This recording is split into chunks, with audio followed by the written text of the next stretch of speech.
Hello Adam's Child, and welcome to the lore additions, changes, and quibbles of episode 5 and 6 of the second season of the Fallout TV show. Crank up the rads, and let's begin. Episode 5 showed us more of the pre-war Las Vegas and Robert House than we have ever seen before, and so there is a lot to go over.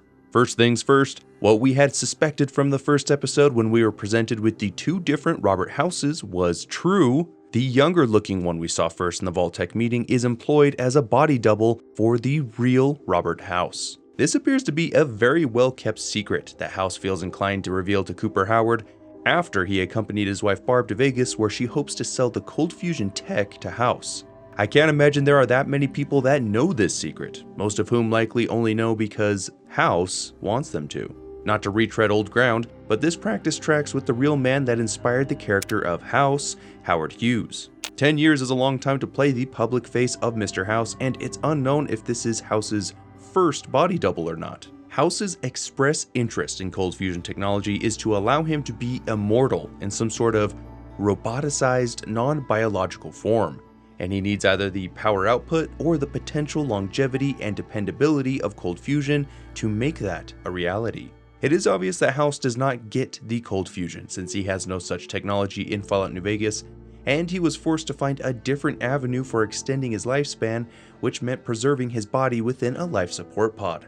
Speaking of, the end credits for this episode were super spicy yet again, because as we zoom out of the Deathclaw infested Gamorra, we pan through the Lucky 38, and what do we see?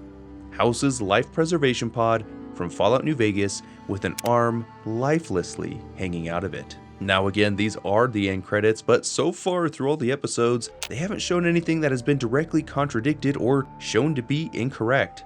Also, the life preservation pod is shown as being in the penthouse or another place high up with a massive view of New Vegas, which is very different from where the pod is in the game, which appears to be underground or at least in a very closed off internal section of the Lucky 38. At this point, there are two options. House is dead, and the digital form we see of him on the Lucky 38 monitor is someone or something posing as House. Or, in the years between the game and the show, House found a way to create the non-biological form that he had envisioned centuries ago before the war. We are beginning to understand the controversy around pre-war Mr. House, since Moldaver is convinced that House is building missile silos with the intent to either be the one to start the nuclear exchange or to sell Vault-Tec the very missiles or bombs that they need to do it. This is the primary reason for Coop to go with his wife to Las Vegas. Although since he says he's not a killer, he won't do as Moldaver says and kill Mr. House. He will find another way to prevent the cold fusion tech from falling into House's possession. House, though, when he is confronted with accusations that he will bring about the end of the world by selling Vault-Tec the weapons it needs, he denies it flatly, saying that the bombs will not be dropped by him or any of the idiots at the Vault-Tec meeting we saw in Season 1. House refers to Vault-Tec as a collision of bureaucrats, which would not be willing or capable of instigating the Great War, but he hasn't made up his mind about the possibility that Coop's wife could play a role in the end of the world. House mentions that his missile system, which we seem to have gotten a glimpse of in the end credits of the previous episode, and which Moldaver appears to be referencing when talking about the potential world-ending threat from Mr. House, is said by House to be a missile system to protect Las Vegas.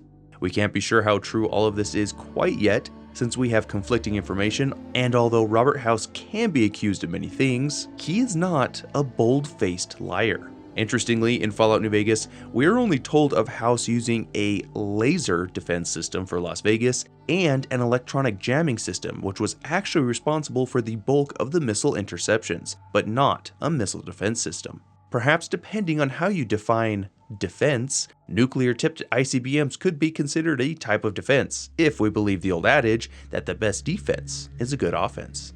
Mr. House is undeniably brilliant, being the founder of one of the most successful companies in the pre-war, Robco, but the show establishes that House is continually interested in gathering information on the newest technology and then acquiring that tech at the perfect time to maximize his use of it, whether that is personal or for profit, hence his deal to acquire cold fusion. It seems one of his tactics to gather information to feed his predictive models for the end of the world is to backdoor access technology that he licenses and sells to clients. This was openly acknowledged when House said that through remote access into Cooper Howard's T-45 power armor, he was able to see the encounter with the Deathclaw. How many other products or pieces of Robco technology can House spy through? Pip-Boys? Protectrons? Nothing is seemingly off the table anymore. However, even with House's impressive surveillance tools, there is some unknown operator that is influencing his predictive models. One whose presence he is aware of, he just doesn't have the details. House has connected the presence of the Deathclaw with this unknown player at the table, because of course we have to constantly speak in terms of casinos and gambling. This unknown player is the Enclave. As was hinted in Fallout 76, they had a direct hand in the creation of the Deathclaws. Interestingly, much like how House's mathematical models have a hard time accounting for the Enclave, who remain unknown to House, they also have a hard time accounting for Coop's wife, Barb. This is because Barb has received instruction directly from the Enclave, as seen in episode 6. Her working with or helping the Enclave seemed likely when she looked up at a shadowy figure during the meeting with executives from influential companies, right before talking about dropping the bombs to start the Great War. It becomes clear though that Barb is being commanded to say this awful and ominous thing in the meeting at the behest of the Enclave, because if she doesn't cooperate, then she and her family will die. We know this is a message from the Enclave because the messenger is none other than Siggy Wilzig, the exact Enclave scientist that started much of the commotion in the first season when he snuck the cold fusion diode out of the Enclave facility. Wilzig is passing this message on to Barb, otherwise he will be killed, apparently finding himself in the same boat as Barb. But this is yet another character from the show that had survived over 2 centuries since the Great War. He is in the same camp as Moldaver, where we can only assume some sort of cryostasis, since that is the show's favorite way to preserve people, but we don't actually know for sure how they've been preserved this long. That whole issue aside, House would normally not be so intrigued by Cooper Howard, inviting him into the penthouse and letting loose the secret to Coop of his body double. House tells Coop he is not interested in fiction, which is how Coop makes a living. There's an entirely other reason House is interested in him and is so keen on meeting him that he ambushed him in the bathroom. Coop is married to Barbara, who is an executive for Vault-Tec and is the one that is in charge of the deal between Robco and Vault-Tec for the cold fusion sale. And in exchange, Robco would sell their new and not quite fully functioning brain control device that has been dubbed the Automated Man. Coop was also the one who encountered the Deathclaw in Alaska that House saw through his power armor, and then something very curious happened. One of the times that House ran his predictive models, the result, which is the day the world will end, landed on April 14th, 2065 at 5:17 a.m., which corresponds to Coop's daughter's birthday. Later, when House reran his models after Coop had decided to accompany his wife to Vegas, his models responded by drastically jumping forward 1 month after Coop booked his tickets. It seems Coop and his family have an outsized influence on House's models, and it's for that reason House is so interested in how and why they seem to be intertwined with the events that will bring about the end of the world. Fans have pointed out that in Fallout, that date that House mentioned corresponds to the date that Margot, the artificial intelligence that is responsible for controlling the entirety of the presidential metro that connects the White House, the Capitol building, and Adams Air Force Base, was created. Margot controls literally everything, from the trains and their schedules, to the security and camera systems, and even their defensive capabilities. In fact, the difference between the two dates and times, not accounting for time zones if they do indeed exist in Fallout, is only 3 minutes. It seems too close to be a coincidence, but what an automated metro management system has to do with the end of the world is absolutely unclear. It's worth mentioning though that April 14th has earned a reputation in the US for being a particularly dark day. It is the day Abraham Lincoln was assassinated. It was the day the Titanic struck the iceberg, although it sunk on the 15th, and the largest dust storm of the Dust Bowl era in the Midwestern states started on April 14th as well. That's just something to keep in mind. House is set up to defend his city, although he admits that he does not know exactly from whom, per his own words, as it seems that Coop and Barb may have an influence on the end of the world as they are pulled in 2 directions. Barb by Vault-Tec, and now the Enclave, and Coop by his Marine Corps buddy Chuck and Moldaver. We also know that the black box tech that we have seen is called the Automated Man and is an attempt to make humans more machine-like rather than robots more human-like, a strange twist on House's robotics experience and expertise. While in negotiations with Barb and House, it is confirmed that House has a number of vaults that he can choose how to run them and what experiments to conduct, meaning that Vault 24 we saw earlier in the season, where the Automated Man tech was being developed and experimented with, could be a House vault. Oh, and let's also not forget House's crazy helmet that is part of his neural interface with the Lucky 38 systems that we see in Fallout New Vegas.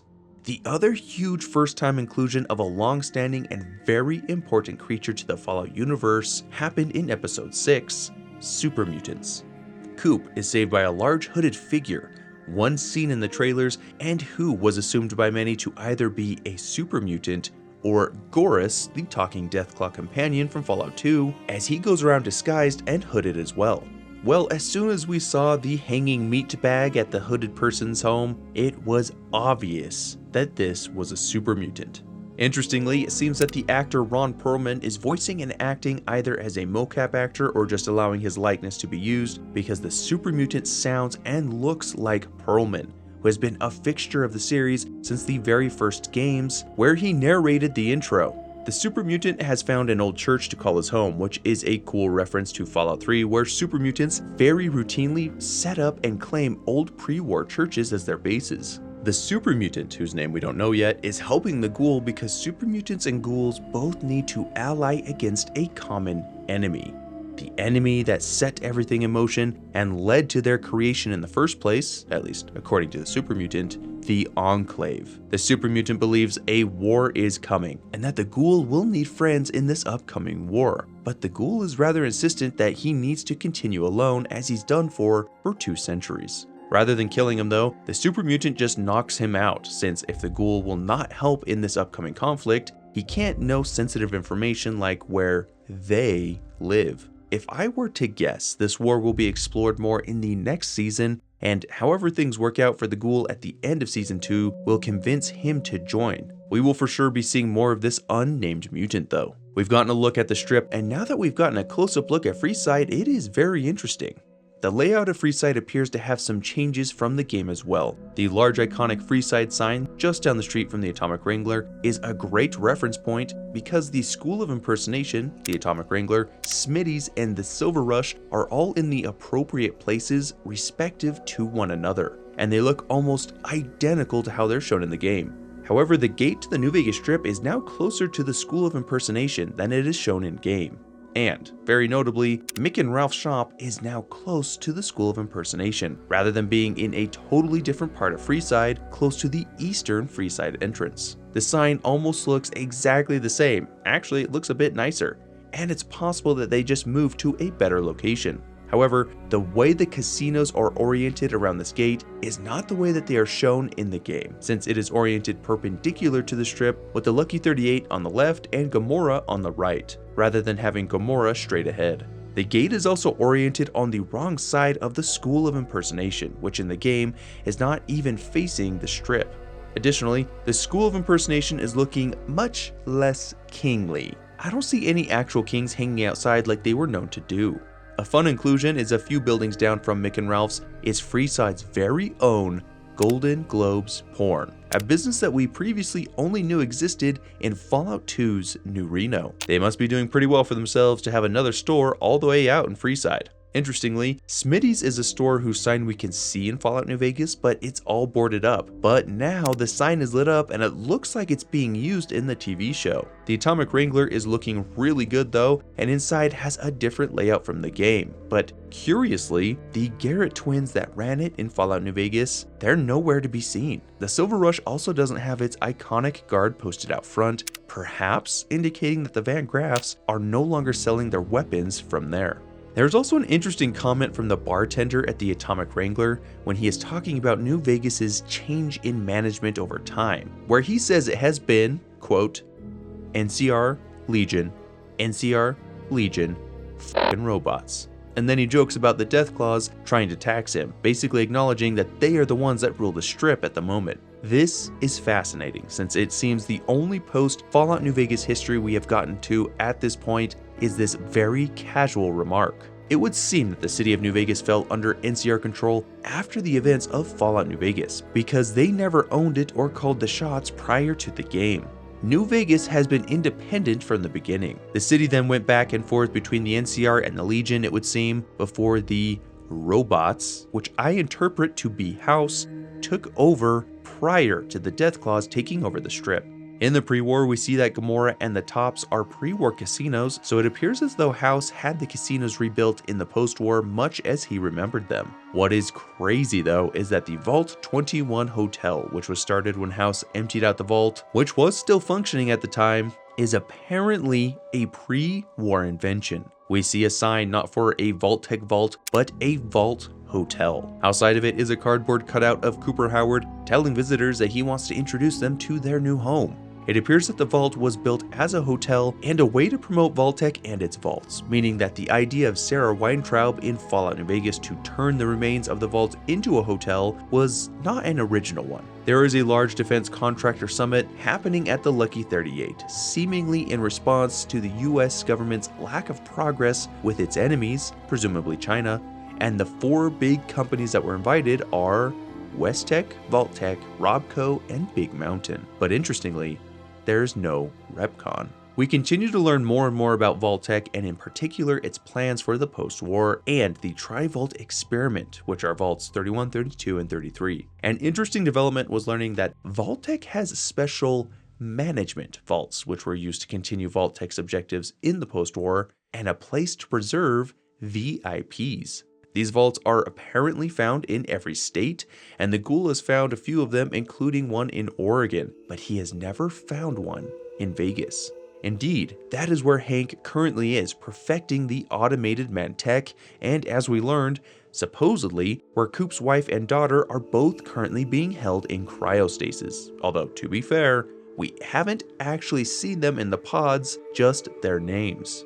I hope we will get to see these management vaults in future games, since they are so much larger and have all sorts of interesting things, from research and experiments to special communication lines to frozen VIPs. We learned that at least in the LA area, Vault-Tec's early warning system can give about 30 minutes of lead time before the bombs go off, and their marketing department also talks about how they think the most likely scenario for LA is to receive multiple 5 megaton detonations, which may be exactly what we see in the first episode of Season 1, and would directly contradict the notion that Fallout only had small bombs, which I already kind of proved with a previous video. We also learned that Vault-Tec knows about their faulty water chips. In fact, they know there is a 30% failure rate, and rather than just, make more water chips to ensure every vault has a known functioning one, they get to choose which vaults get a bad water chip. This would imply that Vault 13 was one of these vaults, which is the vaults that the player character comes from in the first Fallout. Additionally, it would also seem to imply that Vault 33, Lucy's vault, may have been knowingly been given a bad water chip for whatever reason. Vault 33 would seem to be an odd choice given its importance with the Vault-Tec management operation that it is a part of, and it's also very interesting that Betty, the overseer for Vault 33, was in the pre-war Barb's secretary, and she was sitting in on the presentation where the water chip failures were discussed. When it comes time to hear House's double pitch the automated man technology, Betty is replaced by Hank, who specifically asked if he could take notes on the meeting. Hank is very eager to hear and see about the automated man, and knowing this about pre-war Hank makes it so much more interesting that we see Hank carrying forward the research and development of this technology in the post-war. It would seem he has a fascination with the technology. We also get an interesting tidbit when in the pre-war Coop asks his wife, who runs Vault-Tec? And even though she's an executive, she doesn't know. Or if she does, she's too afraid to say. Neither option inspires confidence. We learn a few interesting things about the Tri-Vaults. The dwellers there very much consider their societies as being a part of America, a country that hasn't existed for hundreds of years at this point. They also have a form of Miranda rights, where the dwellers that are accused of a crime can be appointed legal counsel. Lastly, the existence of a Phase 2 to the Tri-Vault experiment was exposed by Bud's pre-war gopher, and when Norm and the rest of the Vault 31ers enter a Vault-Tec headquarters building, he is able to hack Barb Howard's computer, where he first learns about FEV, implying that Barb knew about FEV and that it may factor into what will happen to the Vault 32 and 33 residents. The ghoul gets a nasty surprise when he gets punched by Lucy for using her as a bargaining chip with Hank to keep his family safe. He is knocked out of a window and is impaled by an old pole, and no one in Freeside will do a damn thing to help him. What is actually unbelievable about this is that his chems are just lying there on the ground and nobody snatches those things up. Come on, this is Freeside. The ghoul starts to show the most acute signs of feralization we have yet seen. He twitches uncontrollably and makes the exact sounds we hear from the ghouls in Fallout 4. Interestingly, he starts doing something we saw in the first season with a ghoul that was on the brink of going feral. He repeats simple sentences like, "My name is Cooper," and "I have a daughter." We can't know for sure, but Coop is under a lot of physical and mental stress right now, and this may cause his sudden plunge into the beginning stages of ferality. When he is helped and taken by the super mutant, Coop has a gaping hole in the middle of his body that the super mutant heals with radiation, but he does so in an interesting way. A chunk of glowing uranium or uranium ore is placed inside Cooper, at which point his body starts to rapidly heal, but Coop now has a chunk of highly radioactive material inside of his body. And one of the disputed theories regarding feralization is that some believe excessive radiation accelerates feralization. This would also mean that Coop has his own intense source of radiation everywhere he goes, which could be good for his ability to heal, but there may be other effects, either to him and becoming, I don't know, a glowing one, or for those around him that are a little more sensitive to radiation. Lucy is also finally able to confront her father, and it is revealed what he has been up to. Hank has somehow tuned the automated man controllers to start working. First seen when he abducts the snake oil salesman from his date with Fisto, and building on this success, he has abducted many people to continue production of the black boxes and to do Hank's bidding. The technology appears to be very powerful. It wipes out the subject's prior memories, but not their skills or capabilities. It is able to overcome even the most intense feelings like the hate and rivalry between an NCR Ranger and a Legionary. The tech stopped this Legionary mid-attack, and I love that he was using a staple gun because, oh man, that would hurt. The tech is tuned to make all those with it on to be exceptionally nice, breaking down old tribal rivalries or compulsions to murder people. If it is that powerful, surely it could be used for violence and malevolence, but for now, its ability to force mortal enemies into being best friends is being used to try and convince Lucy that what Hank is doing is the morally right thing to do. The Deathclaws that have set up shop on the strip are said to have come up from Quarry Junction, and interestingly, their design isn't exactly what we see in Fallout 476, and the designer of the Fallout 4 Deathclaws, Jonah Loeb, has talked about some of these subtle differences. Their horns are in an orientation most similar to the Deathclaw matriarchs in Fallout 4, which contrasts with the skulls we have seen twice in the show so far, which seem to have a base variant Deathclaw design. Also, I just have to say that the skull in Season 2 looks a lot better than the one in the first season, but I still think there's something a bit off. It seems like their nasal and orbital cavities are just too small or something.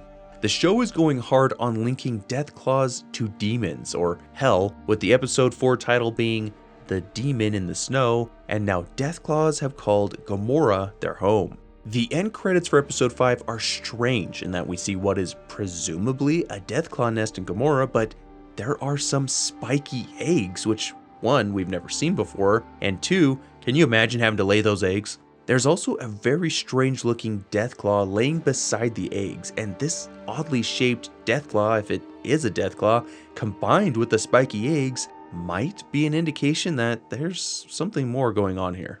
Alright, time for some smaller random lore tidbits. There is a lounge in the Lucky 38 that is named after Dean Domino, the famous performer that ends up stuck in the Sierra Madre for centuries after becoming a ghoul.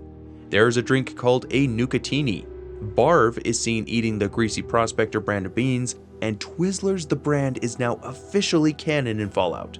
We are told that the Brotherhood, or really, the Knights of San Fernando, burned down Philly after occupying it in the first season, and the area that Moldaver's NCR group occupied is now apparently con country. Are we seeing a resurgence of the cons? We learn that the Brotherhood of Steel utilizes trackers in their power armor, so Max and Thaddeus have to abandon the armor when they flee the Civil War. And we now know that Thaddeus actually comes from the Boneyard, more specifically the bad part of the Boneyard, which is kind of weird to think that there's even like a good part of the ruins of LA.